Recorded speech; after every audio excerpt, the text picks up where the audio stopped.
queridos, graça e paz. Privilégio mais uma vez estar com os amados. Peço para que você abra sua Bíblia na primeira epístola de Pedro. Nós leremos o capítulo 1, do verso 13 ao verso 21. 1 Pedro, capítulo 1, do verso 13 ao verso 21.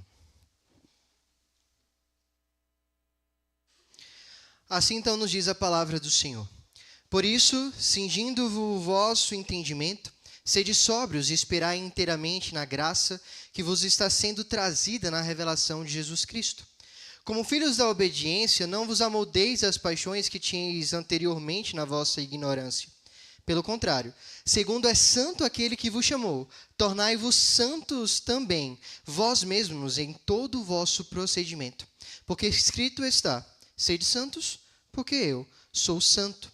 Ora, se invocais como Pai aquele que, sem acepção de pessoas, julga segundo as obras de cada um, portai-vos com temor durante o tempo da vossa peregrinação, sabendo que não foi mediante coisas corruptíveis, como prata ou ouro, que fostes resgatado do vosso fútil procedimento que vossos pais vos legaram, mas pelo precioso sangue, como de cordeiro sem defeito e sem mácula, o sangue de Cristo, conhecido com efeito antes da fundação do mundo, porém manifestado no fim dos tempos por amor de vós, que por meio dele tendes fé em Deus, o qual o ressuscitou dentre os mortos e lhe deu glória, de sorte que a vossa fé e esperança estejam em Deus. Até aqui a leitura da palavra do Senhor.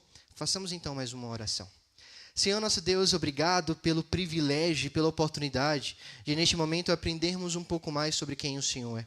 Obrigado porque até aqui o Senhor tem nos abençoado e nós cremos que o Senhor continuará nos abençoando, trazendo à nossa mente, ao nosso coração, a verdade que é e vem do Senhor. Ajuda-nos, Pai, a entender aquilo que o Senhor quer falar aos nossos corações nesta noite. Que eu seja apenas um instrumento a fim de proclamar as virtudes daquele que nos chamou, que me chamou e chamou os meus irmãos das trevas para a sua maravilhosa luz. Ajuda-nos e esteja conosco. Em nome de Jesus que nós oramos. Amém. Amém. Queridos, nós vivemos em tempos onde tudo pode ser falsificado.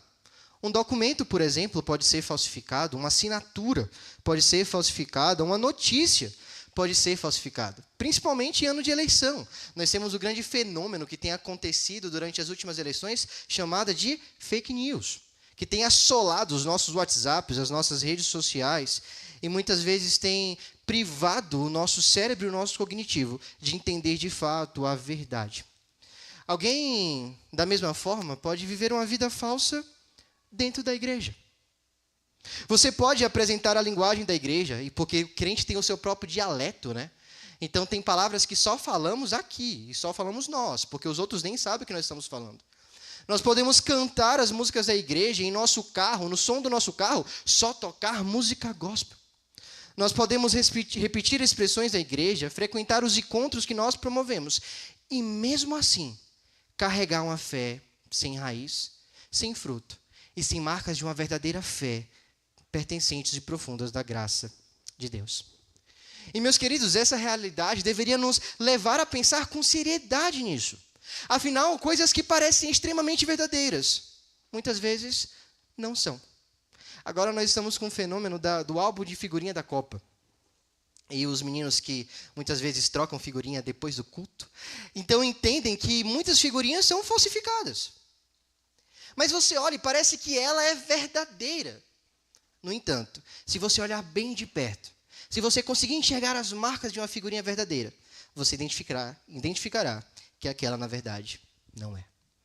Então, isso surge uma pergunta para nós. Como que a igreja pode definir e discernir se a sua fé está apenas nos seus lábios ou se ela está sendo vivida de fato diante de Deus? Como que você, então, pode olhar para si e se identificar como um cristão genuíno? Ou olhar para si e ver a falsidade em seu coração? Nós podemos também cair exatamente nesse entendimento. Meus irmãos, a primeira carta escrita por Pedro, ela foi escrita, como nós vimos no domingo passado, para os peregrinos e forasteiros. Pessoas que, por causa do evangelho, foram espalhadas. E se você olhar no versículo 1, você verá que essas pessoas foram espalhadas no Ponto, na Galácia, na Capadócia, na Ásia e na Bitínia. Pessoas que, por conta de Cristo, perderam o seu lar. E agora se veem como forasteiros e peregrinos. Eles estavam espalhados, pressionados e cercados por uma cultura que não compartilhava dos seus valores. Então, desde o início da carta, Pedro lembra esses irmãos de que eles haviam recebido uma grande salvação. Que essa salvação não provinha deles, não nascia neles, mas nascia de forma externa a eles, no próprio Cristo Jesus. A partir então dessa informação, o verso 13 traz para nós um grande conectivo. Por isso, uma vez que nós entendemos quem somos em Cristo e a obra que Ele opera em nós, nós devemos agora agir. Afinal, um evangelho verdadeiro é sempre um chamado à ação. Nunca apenas um chamado à teoria, sempre um chamado à ação. Então, nós vimos aqui que a lógica de Pedro é que antes de chamar a igreja à obediência, Pedro coloca diante dela a misericórdia do Pai, a ressurreição do Filho e a esperança guardada dos céus. É por isso que nós cultuamos ao Senhor no primeiro dia da semana. Esse e vários outros motivos. Mas esse é um dos principais. Porque no dia do Senhor nós nos reunimos como corpo. E aqui então nós somos não apenas informados, mas formados para vivermos durante toda a nossa semana aos pés de Cristo. Tudo o que você aprende aqui, tudo o que você aprende sobre quem você é e sobre quem Cristo é, agora deve ser colocado em prática no dia a dia. Afinal, meus irmãos, o cristianismo autêntico não é aparência religiosa sustentada por costumes exteriores. O cristianismo autêntico é uma vida transformada pela graça de Deus. É por isso, então, que nós vamos olhar para esse texto e nós veremos, como tema do nosso sermão, as evidências de um cristianismo autêntico. O meu objetivo com você, durante todo esse momento que nós conversarmos um pouco, você observar a sua vida. E aí você vai ter uma grande responsabilidade aqui, porque muitas vezes você vai querer olhar para a vida do outro. Eu acho que ele não tem essa marca. Mas o grande objetivo dessa mensagem é que você olhe para si mesmo e identifique se você possui as marcas de um cristão verdadeiro. E hoje eu estou à moda antiga. Eu esqueci meu iPad, então eu estou nos papéis aqui, vocês vão perceber me embolando. Mas vai dar certo em nome de Jesus. Então, as marcas e as evidências de um cristianismo autêntico devem começar com a grande pergunta ao nosso coração. Como então eu reconheço que eu sou um cristão autêntico? E daí nós temos 3 grandes verdades que Pedro nos apresenta. E a primeira verdade é que, para você mostrar que é um cristão autêntico, você deve ter esperança. Essa verdade está nos versos 13 e verso 14. Lembre-se sempre que o verso 13, se puder deixar na tela para nós, ele começa então com um conectivo por isso. Uma vez que o Senhor propõe aos forasteiros e peregrinos quem eles são, então agora eles falam, por isso. E ele começa então a falar o modo que essas pessoas deveriam agir. E ele usa um termo que para nós é um pouco estranho, cingir. E a ideia é que naquela época as pessoas elas usavam túnicas. Só que aquelas pessoas trabalhavam também, tinham uma vida comum, assim como nós temos. E muitas vezes elas eram chamadas para cingir, para prender aquela túnica junto ao corpo quando eles iam correr, quando eles iam trabalhar ou entrar em uma jornada. A ideia que Paulo está falando quando ele diz para que nós... vocês vão ver que eu vou confundir bastante, porque geralmente nós expomos as cartas paulinas. Mas a ideia que Pedro traz para nós é que nós devemos nos cingir do nosso entendimento. Ou seja, estarmos sempre prontos, a fim de darmos razão da nossa esperança. E perceba que a esperança ela não é apenas um sentimento que fica no campo do imaginário das nossas vidas. A esperança ela sempre passa pela nossa mente. A primeira coisa que nós devemos fazer é preparar a nossa mente. Nós não podemos pensar que a esperança é um simples ânimo, um simples otimismo. Mas a esperança ela começa quando nós somos cingidos do nosso entendimento. A esperança começa quando nós entendemos quem de fato somos e aquele quem de fato nós esperamos. Surge uma primeira pergunta para nós então. Você tem então se cingido desse entendimento? Você tem nutrido esse sentimento de quem é você e de quem Cristo é? Afinal, meus irmãos, a nossa mente ela sofre uma pressão absurda do mundo. E nós somos ensinados constantemente. A ideia é que a escutar as vozes deste mundo e nos distrairmos enquanto nós caminhamos em direção ao céu. O seu filho, por exemplo, e aí permita-me falar sobre isso, que é um tema que eu gosto bastante. O seu filho, por exemplo, eu conversando com o Marcos hoje, enquanto almoçava ali na casa da dona Lúcia e do seu Sérgio, nós conversamos um pouco sobre a quantidade de tempo que a Manu, por exemplo, passa na escola. E o mínimo que o seu filho passa na escola são 200 dias letivos. O mínimo de carga horária é 4 horas por dia. Ou seja, em 800 horas, todos os anos, os seus filhos estão tendo as suas mentes formadas. A grande pergunta é, o que tem sido formado em suas mentes? Mas não pense que é só os seus filhos. Se você tem um celular, tem uma opção de você ver quanto tempo você passou nele. E essa opção é assustadora, porque tem vezes que nós passamos 5, 6, 7 horas em nosso celular, rodando o feed do nosso Instagram, ou do nosso Facebook, WhatsApp. O que tem formado a sua mente, meu irmão? Do que você tem cingido o seu entendimento? E aqui Pedro pede para que nós sejamos sóbrios. E Pedro não está falando aqui nesse contexto de bebida alcoólica. Pedro está falando que a sobriedade, ela vem uma vez que a nossa vida ela está equilibrada, vigilante e governada pela realidade de Deus. Nós não podemos viver anestesiados pelas distrações do presente. Nós não podemos viver como que os nossos desejos determinassem quem somos. Se você tem o seu desejo governando o seu coração, você é chamado a destroná-lo. Afinal, o seu coração só tem espaço para um grande Deus, Cristo Jesus. Ou ele está no trono do seu coração, ou senão você não está sendo sóbrio e deixando que os seus desejos governem quem você é. O que tem governado você, meu irmão? Qual é a sua principal, o principal desejo que você tem ao acordar? Qual é o seu primeiro pensamento do dia?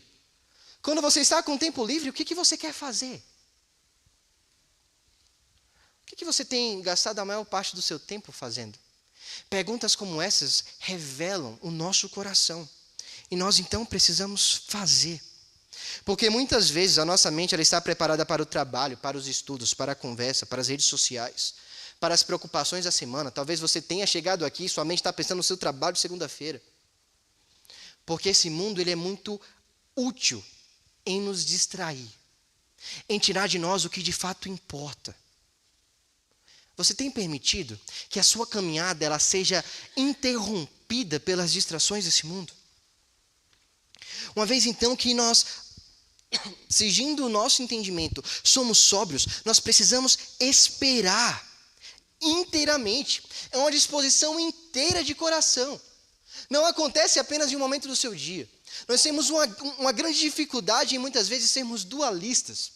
O que significa isso? Significa dizer que você entende que a sua fé é específica para uma área da sua vida. Domingo é dia do Senhor, então você cultua, é o dia que você escuta as músicas melhores, é o dia que você senta à mesa com sua família para discutir assuntos que importam. Mas a sua fé não determina a forma como você vive o seu trabalho. A fé não determina a forma como você vive a sua segunda-feira. Afinal, existem assuntos de fé e assuntos que a fé não chega lá. Nós somos chamados a esperar o Senhor de forma integral. O Senhor quer que nós o amemos com todo o nosso coração, com todo o nosso entendimento. O Senhor não quer uma parte de você. Afinal, Ele não entregou apenas uma parte dele por amor a você. Ele se entregou por completo. Da mesma forma, a exigência do Senhor para nós é a completude do nosso ser. Se você não quer se entregar por completo ao Senhor, é melhor você nem começar. Porque você vai estar fazendo um trabalho que não vai adiantar de nada no final. O Senhor nos quer por completo. E estar por completo nos leva ao versículo 14. Porque ele diz então, primeiro, que nós somos filhos da obediência. Se puder deixar o versículo 14 na tela, eu vou agradecer porque eu vou sempre voltar para ele. Primeiro, ele revela e mais uma vez a nossa identidade. Nós já somos filhos da obediência. E como filhos da obediência, nós não podemos deixar que nós nos amoldemos às paixões deste mundo. As paixões que antigamente nós tínhamos. Afinal, antes de Cristo, os desejos ocupavam o lugar da direção do seu coração. Existe uma coisa que João Calvino ele fala que é belíssima. E ele fala que em nosso coração foi colocado algo que ele chama de semens religiones. É a ideia da semente da religião. Todo ser humano é um ser religioso por excelência. Todos nós somos seres religiosos. Todos nós somos chamados para adorar a alguém. A grande questão é, se você não adora a Cristo, você tem adorado a outra coisa. Mas você nunca para de adorar. Você é um ser adorador por excelência. Então, antes de Cristo, você tinha diversas coisas que norteavam o seu coração. Sei. E coisas boas, muitas vezes. A sua família, o seu filho, o seu trabalho. Muitas vezes coisas ruins também. Mas coisas que mantinham o lugar do Senhor no seu coração. Queridos, todos nós temos um passado. A pessoa mais santa dessa igreja vai ter um passado. E se ela contar para você algumas histórias, você vai falar, nossa, essa pessoa viveu isso, essa pessoa viveu isso. Porque todos nós somos pecadores, nascemos em pecado, como Davi nos diz. Todos nós temos pecado. Todos nós também temos um passado. Padrões antigos de pensamento, hábitos, desejos, reações, maneiras antigas de lidar com a frustração. Todos nós, antes de Cristo, éramos pecadores e vivendo no lamaçal do pecado. A grande questão que o Senhor quer é que nós deixemos o passado no lugar que Ele tem. O próprio, acho que, não sei, posso estar falando uma coisa totalmente discrepante, mas eu acho que é João, que diz para nós que assim, não é João, acho que é Paulo. Assim, se alguém está em Cristo, é nova criatura. As coisas antigas já passaram, e eis que tudo se fez novo. O passado não determina a sua forma de agir. Muitas vezes nós falamos sobre traumas e como os traumas definem quem somos. Não. Uma vez que você está em Cristo, nada do seu passado te assombra mais, porque Cristo lhe fez nova criatura. Deixe o passado no lugar que Ele tem. Desconecte-se com Ele. E viva agora o presente focado no futuro em Cristo. Afinal, se Ele fez nova todas as coisas, por que querer as coisas antigas? Por que colocar o vinho em odres velhos? Sendo que Ele te preparou agora para a novidade de vida. Não tenho porquê. Uma vez então que nós entendemos isso, queridos, nós entendemos que viver a fé cristã de forma genuína acontece em primeiro momento quando nós somos esperançosos. Quando nós temos a esperança da revelação completa de Cristo Jesus. Nós fazemos isso quando nós somos sóbrios nesse mundo, quando nós nos cingimos de todo entendimento e ao mesmo tempo quando nós deixamos para trás tudo o que ficou para trás. Mas não para por aí. Essa é a primeira marca. Mas quando nós olhamos então para o verso 15 e 16, nós veremos uma segunda marca. E é que uma vez que você é um cristão verdadeiro, autêntico, você deve, então, ser santo. Uma vez, então, que nós temos a esperança do porvir, uma vez que nós não somos mais focados e nós não estamos mais pensando no presente e sim no futuro em Cristo, nós agora somos chamados para colocar isso de forma prática. A esperança que deve estar em nosso coração nos chama a viver de uma nova forma. E observe que Paulo ele liga isso com a palavra procedimento no final do verso 15. Ser santo significa proceder da mesma forma, proceder de forma santa. Por que nós somos chamados para viver de forma santa? Essa é a grande questão que Paulo está levantando aqui para nós. E tem pelo menos duas razões para isso. Primeiro, ele diz no verso 15, que pelo contrário, ou seja, nós não devemos viver mais amoldando as paixões antigas, mas agora nós devemos ser santos, porque aquele que nos chamou é santo. Paulo começa destacando o caráter santo de Deus. A santidade, queridos, é a essência do caráter de Deus. Se você olhar para Isaías capítulo 6, você verá que os serafins clamavam: Santo, Santo, Santo é o Senhor dos exércitos. Toda a terra está cheia da sua glória. Quando nós olhamos para a Nova Jerusalém, nós vemos os anjos também entoando: Santo, Santo, Santo é o Senhor. Santo faz parte da definição daquele a quem cremos. Se Ele é santo, nós também somos chamados a ser santos. E é muito interessante que nesses dois versos, com nós que somos presbiterianos, começamos a vibrar muito aqui. Porque existe um paralelo entre duas grandes doutrinas de nossa igreja. Observe a primeira delas, pode deixar o verso 15. Primeiro diz que santo é aquele que nos chamou. Nós somos chamados por alguém. A salvação não começou em nós. A salvação não começou como quando Saul orou, que quando nós decidimos seguir a Cristo. Você de fato decidiu. Em algum momento da sua vida você decidiu. Mas a sua decisão só foi possível porque Cristo, através do Santo Espírito, te direcionou a Ele. Mas não foi naquele momento que a sua salvação foi conquistada. E pasme você, não foi nem mesmo quando Cristo morreu na cruz e ressuscitou. A sua salvação ela é estabelecida, como diz Paulo aos Efésios, antes mesmo da fundação do mundo. No decreto eterno de Deus, quando nem Adão havia ainda, nós já fomos salvos em Cristo Jesus. Portanto, a salvação não depende de você, meu irmão. Isso é bênção. Não depende do que você pode fazer, mas depende do que Cristo fez por você, antes mesmo de você existir.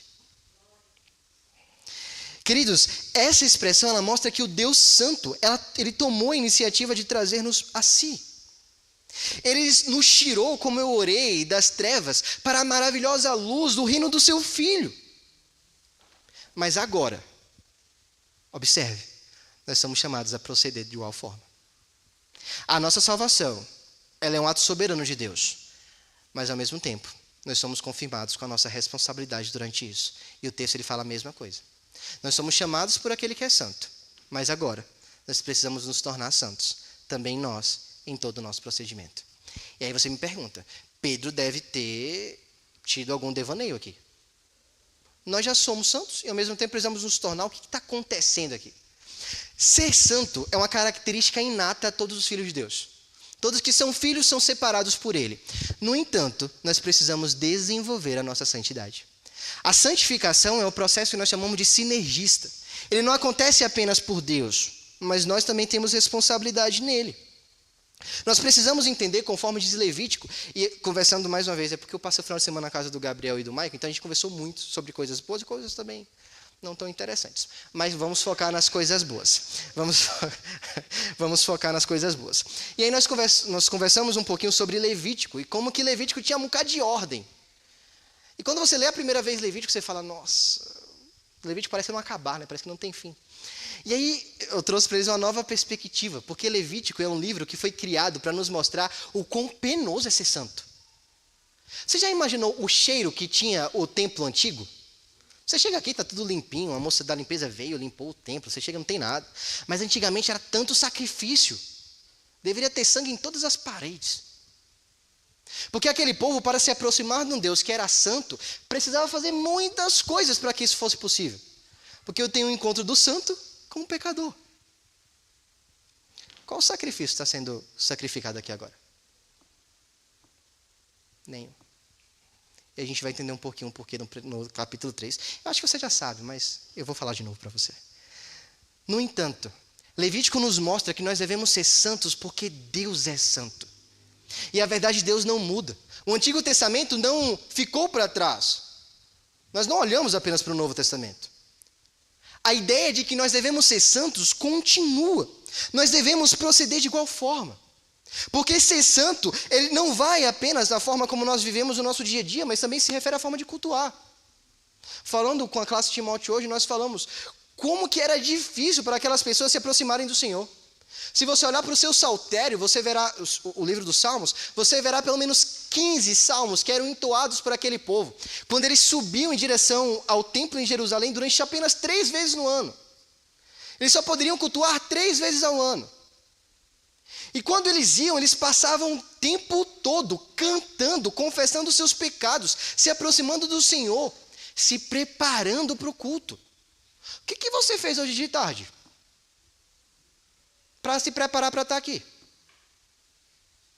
Nós não fazemos nada. Nós tratamos o domingo como uma agenda, como algo que acontece apenas na EBD e apenas no culto. Mas saindo daqui, a nossa fé não comunica mais. Como que é o nosso sábado? Que horas você vai dormir no sábado? Para você estar aqui na EBD às 9 horas da manhã. Porque hoje às 9 horas só tinham umas 10 pessoas nessa igreja. Depois lotou, mas quando começou, 10 pessoas. Você percebe que o domingo não começa apenas no culto da EBD? O domingo ele começa na decisão sua em dormir no horário correto para chegar no culto no horário correto. Então as implicações de ser santo, querido, não acontecem apenas de forma espetacular. Não acontece apenas quando você aborda alguém no sinal para oferecer para ele um folheto. É nas coisas simples da vida, no cotidiano da nossa existência, que nós mostramos se somos santos ou não. Ele aparece na forma como nós cultuamos a Deus, como nós tratamos o nosso irmão, como nós lidamos com os desafios, como nós servimos.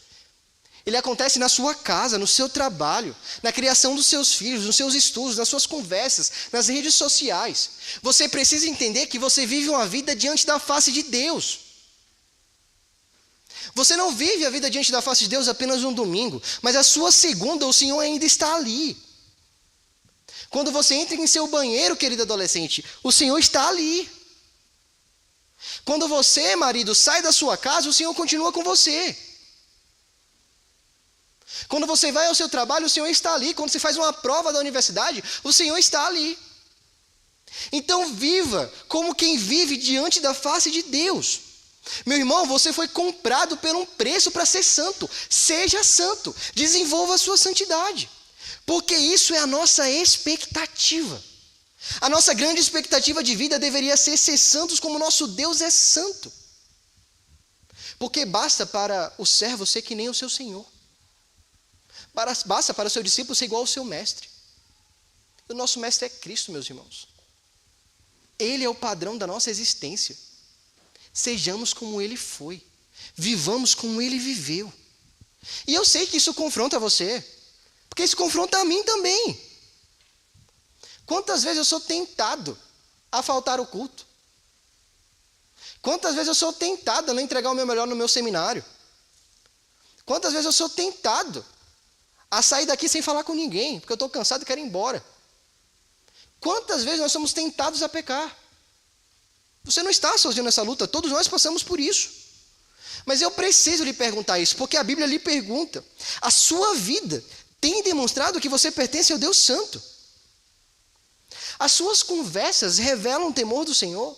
Os seus relacionamentos demonstram a reconciliação que Ele mesmo tem por você?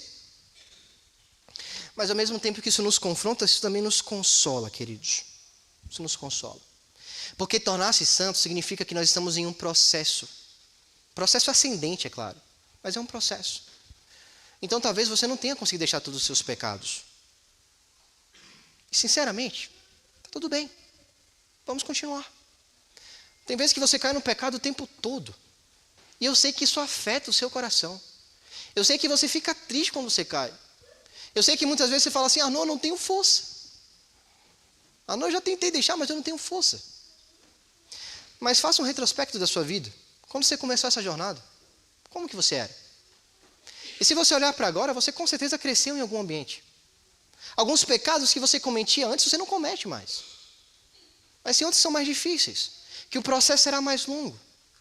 Mas, queridos, o Senhor é conosco. As misericórdias do Senhor se revelam em nossas vidas todos os dias. Todos os dias tem um pouquinho mais de perdão para você.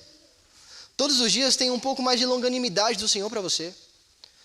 Todos os dias tem mais amor do Senhor por você. Não se esqueça disso. Quando você pecar contra o Senhor, se entristeça. Arrependa-se do seu pecado. Mas lembre-se, o Senhor não é tardio em perdoar. Ele é tardio em se irar. Mas perdão faz parte da essência de quem Ele é. Então não permita que o seu pecado tenha a palavra final na sua vida. Romanos vai trazer para nós no capítulo 8 que nada nos separa do amor de Deus. Nem mesmo você. Nem mesmo quando você tenta, nada mais te separa do amor de Deus. Lembre-se disso quando você cair durante essa semana. Porque se tem uma coisa que eu tenho certeza, é que você vai pecar durante essa semana. Assim como eu também vou. Por fim, meus amados, então nós somos chamados a demonstrar as marcas de um cristão autêntico, primeiro momento, sendo esperançosos ou tendo esperança. Segundo, quando nós somos santos. E terceiro, como se você quer de fato ser um cristão autêntico, você deve ser reverente. E essa verdade então se encontra na maior parte do texto, do versículo 17 até o verso 21. Se a esperança, ela olha para a graça que será revelada em Cristo.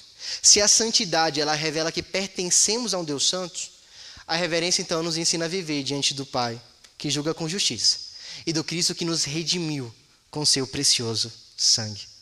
E olha como a construção do argumento de Pedro é muito bem elaborada aqui. Deixe para nós, por favor, o verso 17.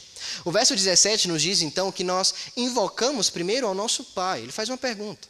Se você invoca como Pai aquele que sem acepção de pessoa julga, segundo a obra de cada um, e ele vai continuar. Mas perceba que Pedro diz que nós invocamos a Deus como Pai. Olha que interessante. Nós não nos achegamos a Deus como um juiz. Nós não nos achegamos a Deus como aquele que vai trazer uma condenação para você. Eu sou da época do Diante do Trono. Eu pensava que a Ana Paula Valadão era presbiteriana. Então eu cresci assistindo Diante do Trono. E tinha uma música dela que falava assim, ó. Quem pecar vai pagar, quem não sei o que vai morrer. Imagina uma criança escutando isso. Eu falava, nossa! E aí ela gravou, eu já estou conversando demais, mas ela gravou um clipe infantil no cemitério, rapaz. E aí aquela, teve um dia, um triste dia em que Adão pecou. Rapaz, eu tinha um medo dessa música.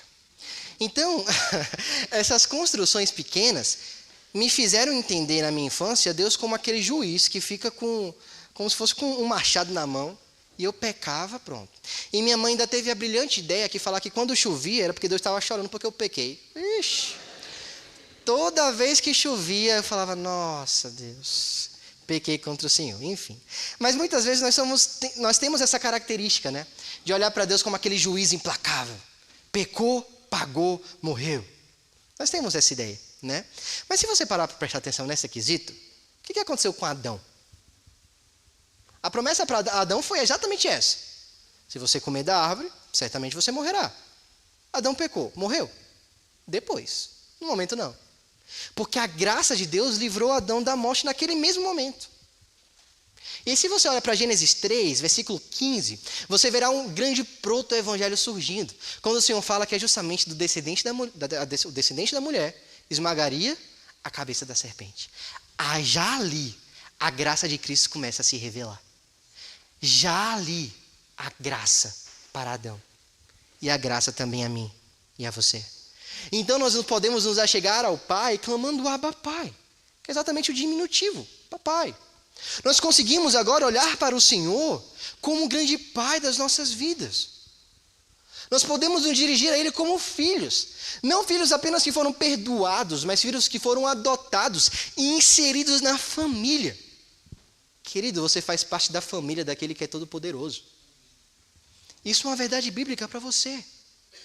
Você não precisa se aproximar do Senhor com medo da punição. Você se aproxima do seu Pai celestial.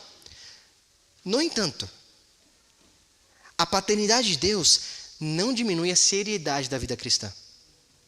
A intimidade com o Pai aumenta a responsabilidade dos seus filhos.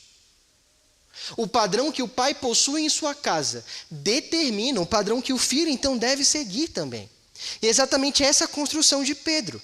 No verso 17, pode voltar por favor a tela, ele diz que se nós invocamos como pai aquele que aquele que sem acepção de pessoas julga segundo as obras de cada um, você deve então se portar com temor durante o tempo da sua peregrinação. O que Pedro está falando é que o mesmo Deus que é pai seu, ele também é o juiz de todo mundo. E ele julga todo mundo sem acepção de pessoas. O que significa isso? Pastor não está livre. Presbítero não está livre. Diácono, seminarista eu nem falo. Diácono não está livre. Presidente da SAF não está livre. Ninguém vai ser julgado porque faz muita coisa ou deixa de fazer muita coisa. No reino de Deus não existe maior ou menor. O Senhor vai nos julgar segundo as nossas obras. E aí você pergunta, eita, Arnaldo, você está indo para um lado um pouco difícil. E de fato esse texto tem algumas implicações que nós precisamos nos atentar corretamente.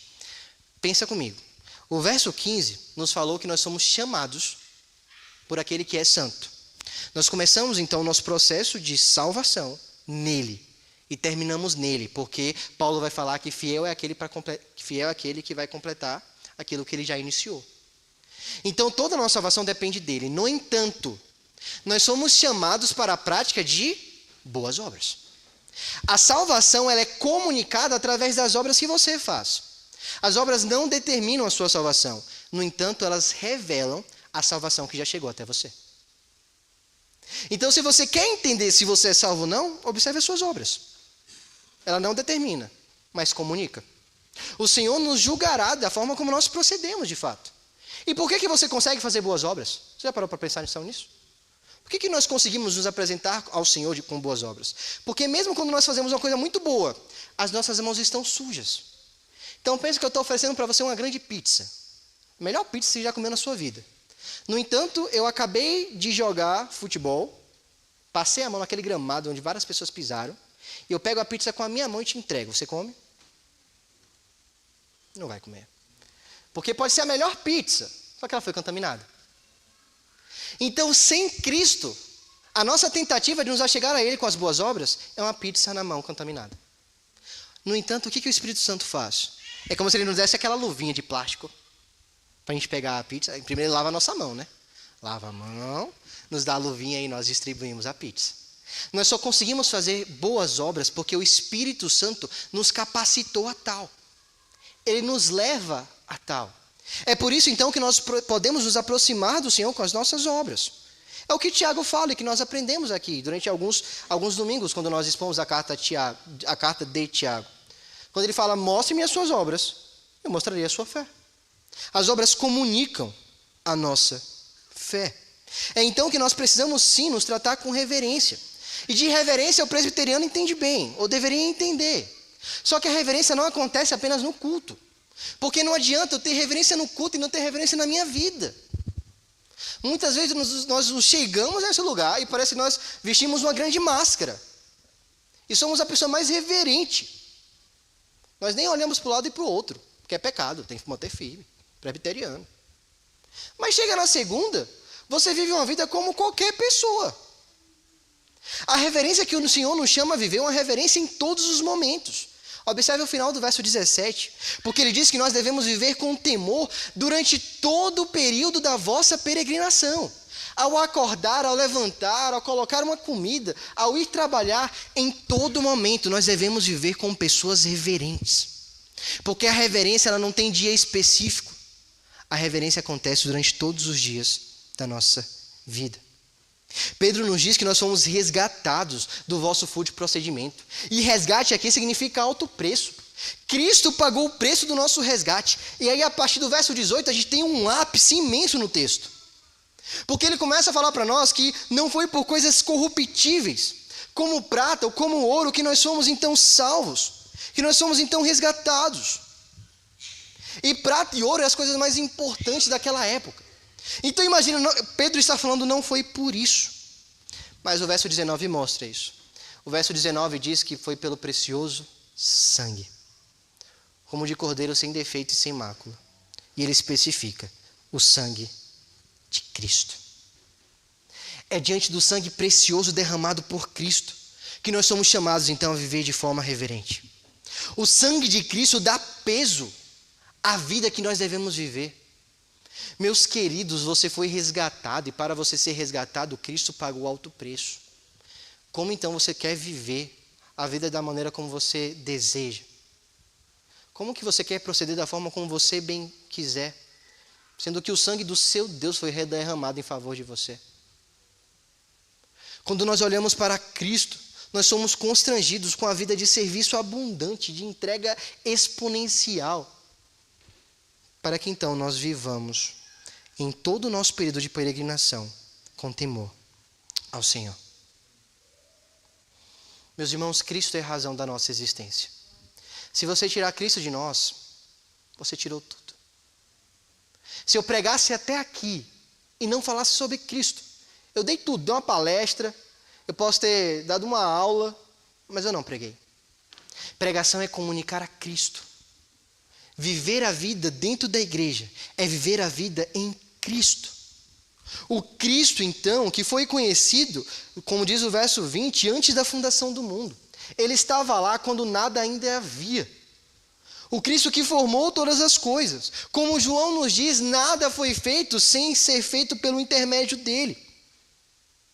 O mesmo Cristo que vai ser manifestado no final dos tempos. E aqui ele utiliza o verbo no passado para mostrar para nós que é tão certo a volta de Cristo, que Pedro relata como já se tivesse acontecido. Ele, e por meio dele que nós podemos então ter fé em Deus. Afinal, ele ressuscitou dentre os mortos, como diz o verso 21. Deus lhe deu glória, de sorte que a nossa fé e a nossa esperança agora estão em Cristo.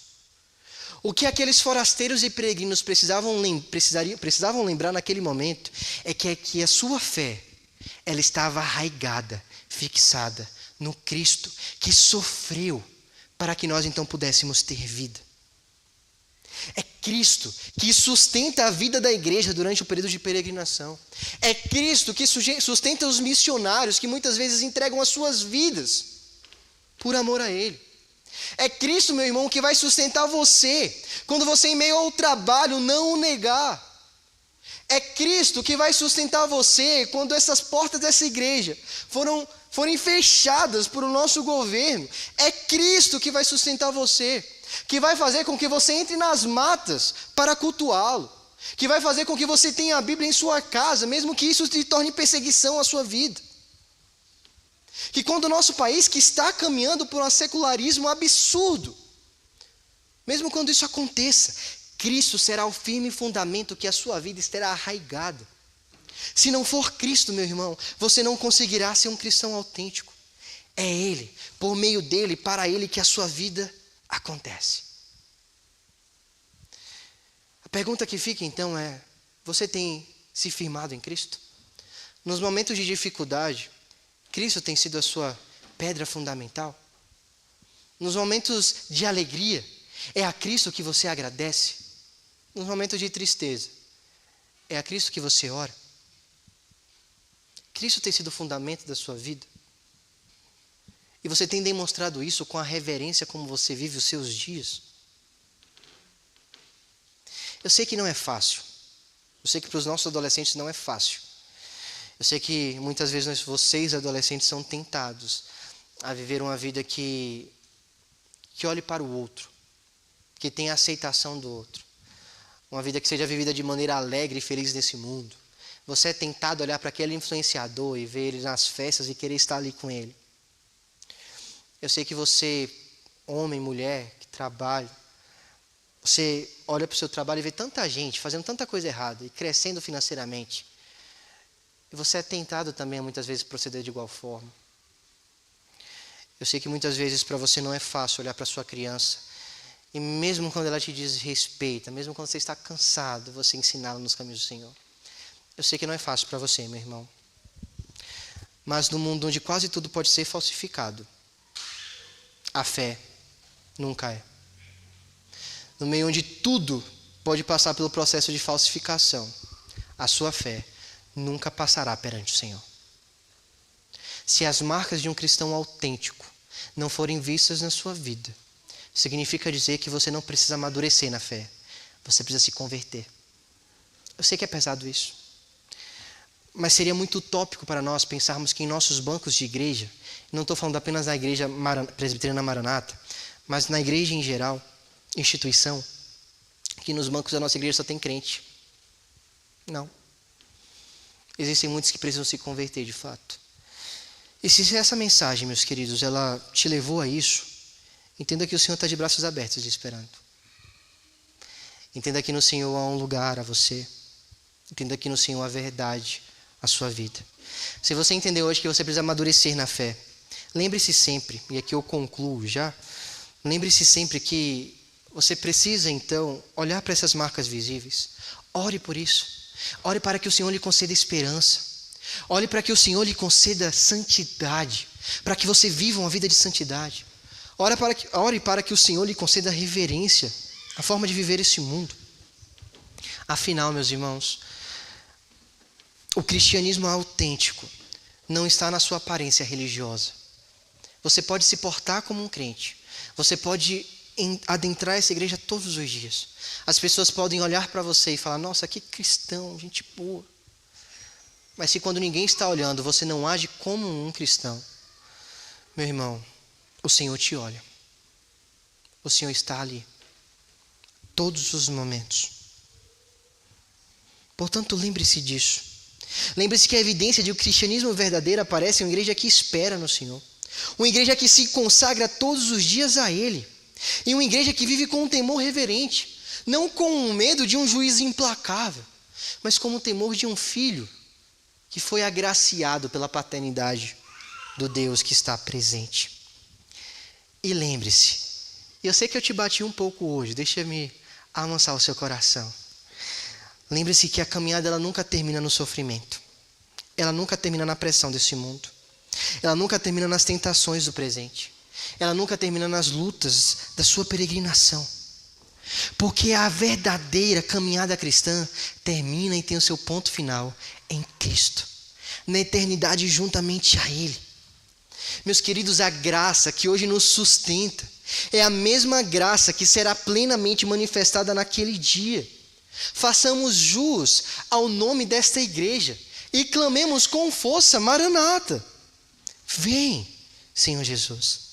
Porque o Cristo que foi conhecido antes da fundação do mundo, manifestado dentro deste mundo por amor de nós, morto como o Cordeiro perfeito, ressuscitado dentre os mortos, um dia aparecerá em glória e nos levará a Ele.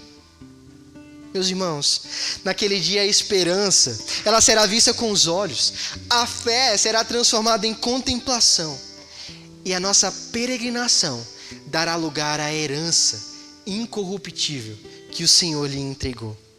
O que Pedro quer falar aqui é que aqueles irmãos que eram forasteiros, que eram peregrinos, seriam por um breve tempo e deveriam se manter firmes nesse tempo. No entanto, Pedro aponta para uma realidade na qual não existirá mais peregrinos e forasteiros. Nem eles no passado, nem nós agora. Porque um dia nós estaremos, enfim, em casa. E poderemos então falar: chegamos no nosso lar. Naquele dia, não existirá peregrinos, não existirão peregrinos, não existirão forasteiros. Existirão moradores do reino celestial. Eu vou estar lá. E eu quero muito que você esteja. Vamos juntos nessa jornada, com esperança, em santidade, em reverência. Marcas de um cristão autêntico. Que o Senhor possa aplicar essa palavra ao seu coração.